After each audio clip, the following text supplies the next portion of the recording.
हम वहाँ नहीं होते जहाँ हम होना चाहते हैं। ये कहानी है एक ईगल की, गरुड़ की। क्या आप जानते हैं कि जो ईगल होती है, बर्ड होती है, उसकी सबसे ज़्यादा वो जीता है, 70 सालों तक एक बर्ड जीता है, दैट इज़ ईगल। उनकी लाइफ, उनकी स्पीशीज़ ऐसी है कि उनकी सबसे लॉन्ग लाइफ होती है in the species of birds. But ये एज तक पहुंचने के लिए उस ईगल को बहुत बहुत पेनफुल प्रोसेस से गुजरना पड़ता है। मैं भी ये जानती नहीं थी, लेकिन जब मैंने ये कहानी पढ़ी तो मुझे बहुत आश्चर्य हुआ और मैंने सोचा ये आप लोगों को ज़रूर मैं बताऊंगी कि ईगल का जब 40वां साल होता है तो उनके जो बड़े बड़े नाखून होते हैं, उनके जो फेदर्स होते हैं, वो सब काम करना बंद कर देते हैं। उनके नाखून पूरे टेढ़े मेढ़े हो जाते हैं। उनकी जो बीक होती है वो अपने शिकार को पकड़ नहीं पाती क्योंकि वो बूढ़े हो रहे होते हैं। और जो उनके फेदर्स होते हैं मोटे मोटे, वो उनके बदन से चिपक जाते हैं, तो वो उड़ भी नहीं पाते ज़्यादा। तो ऐसे में ईगल के पास दो चॉइस होती हैं, या तो वो मर जाए या तो वो खुद को बदल के आगे जी जाए। तो ईगल क्या करता है, वो अपने एरिया के सबसे ऊंची चोटी पर, माउंटेन पे जाके बैठ जाता है। और ये जो प्रोसेस है उसका चेंज का, उसमें उसको कम से कम 5 महीने लगते हैं, क्योंकि वो मरना नहीं चाहता, वो जीना चाहता है। तो वो सोचता है कि मरने से अच्छा मैं थोड़ा सा समय अपने आप को बदलने में लूँ और उस बदलाव के बाद और अच्छे से जीऊँ।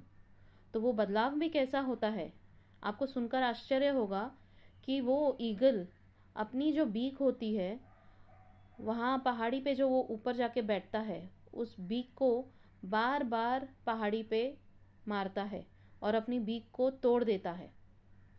वो बीक टूटती है और फिर एक नई बीक आती है, नई बीक उगती है।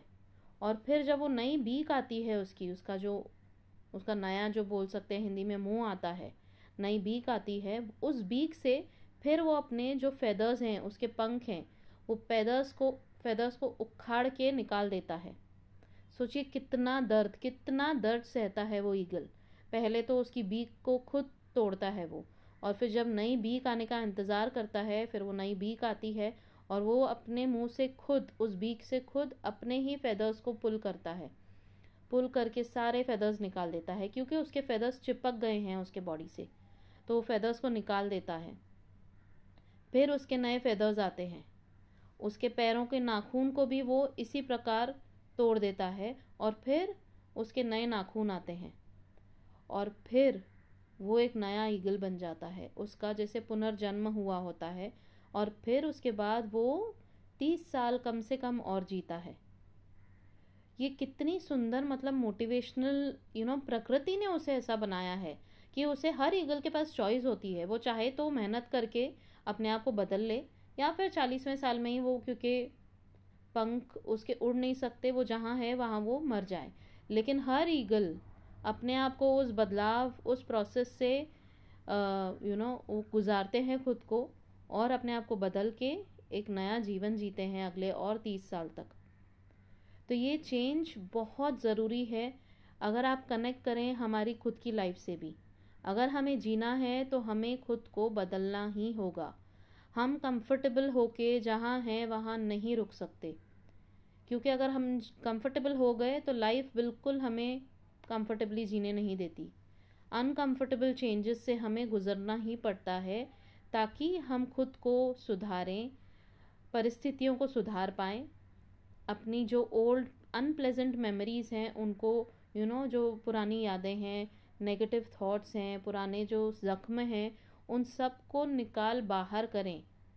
इसीलिए बाबा बहुत कभी कभी पेनफुल जर्नी से हमें लेकर जाते हैं, क्योंकि आगे जाके जिस तरह इस ईगल को अच्छी लाइफ देते हैं अगले 30 सालों तक, तो हमें भी वो आगे जाके बहुत अच्छा भविष्य बहुत सालों तक देने वाले होते हैं।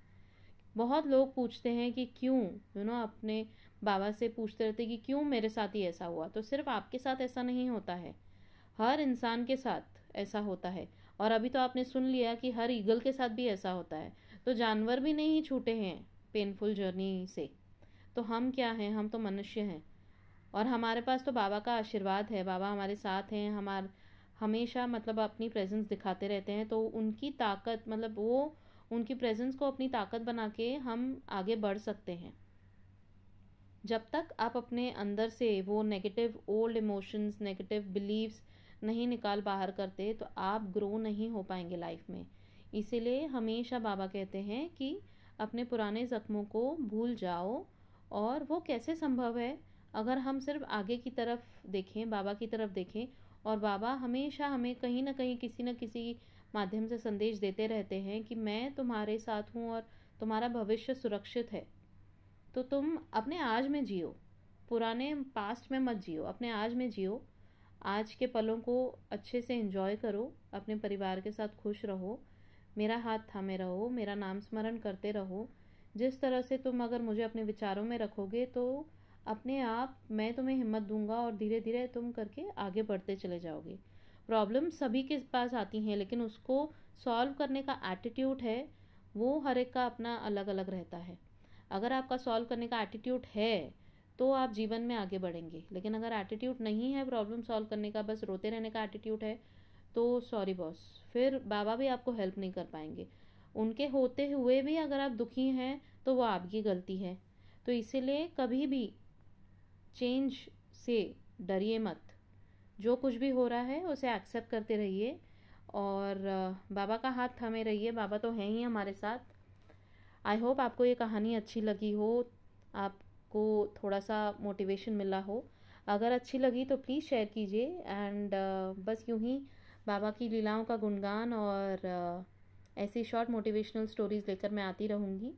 एंड आप लोगों का साथ चाहिए तो प्लीज़ चैनल को सब्सक्राइब कीजिए, लाइक कीजिए और स्टोरीज़, लीलाएं और संदेश सुनते रहिए और शेयर करते रहिए। Thank you so much everyone for listening. Om Sai Ram, Jai Sai Ram. May Baba bless you all always.